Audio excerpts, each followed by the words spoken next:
कैसा है तू और हमारा देश कैसा है? वैसा ही जैसा आप छोड़ के गए थे। यानी कि हम अभी भी अंग्रेजों के गुलाम हैं? नहीं, अंग्रेजों से तो हमें 1947 में ही आजादी मिल गई थी। अच्छा, तो अब तो हमारे अपने लोग देश चलाते होंगे ना? हाँ, तब तो देश काफी आगे बढ़ गया होगा। जब हमारे अपने लोग देश चला रहे हैं तो गरीबी और भ्रष्टाचार का तो नाम ही नहीं होगा। सबको बराबर हक दिया जाता होगा, किसानों और मजदूरों का अच्छा ध्यान रखा जाता होगा ना?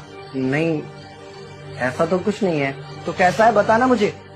कैसे हमारे अपने नेता, हमारे आजाद भारत के नेता, 100 साल हो गए मुझे गए हुए, बताना। हमारे अपने नेता वो तो अपनी जेबें भरने में लगे हुए हैं। आने वाली 7 पीढ़ियों को नहीं बल्कि 700 पीढ़ियों को ना कमाकर खाना पड़े उस चीज के इंतजाम में लगे हुए हैं। तो तुम लोग क्या कर रहे हो और हमारे देश का युवा क्या कर रहा है? हम लोग तो इंस्टाग्राम पर रील्स देखने में बिजी हैं। यानी कि हमारी कुर्बानी का देश के लोगों पर कोई असर नहीं पड़ा। देश के लोगों में कोई देशभक्ति नहीं, कोई देश प्रेम नहीं। नहीं, ऐसा नहीं है। आपके लिए और देश के लिए बहुत प्रेम है भारत के लोगों के दिलों में। हर 15 अगस्त और 26 जनवरी को तिरंगा फहराते हैं, पूरे जोश के साथ भारत माता की जय बोलते हैं और आपकी डीपी भी लगाते हैं। और भारत और पाकिस्तान के क्रिकेट मैच के दौरान तो हमारी देशभक्ति पीक पर होती है। तुम इसे देशभक्ति समझते हो?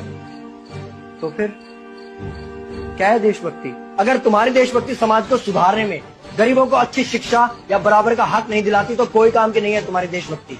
भ्रष्ट नेताओं और सरकार के खिलाफ आवाज उठाओ, लोगों को एकजुट करो। लेकिन अगर हमने सरकार के खिलाफ आवाज उठाई या नेताओं से सवाल पूछे तो हमें एंटी नेशनलिस्ट कहा जाएगा या हमें गद्दार करार दे दिया जाएगा। तो डरता है। 23 साल का था मैं जब अंग्रेजों ने मुझे फांसी पर चढ़ा दिया। मुझे तो आतंकवादी कहा गया था।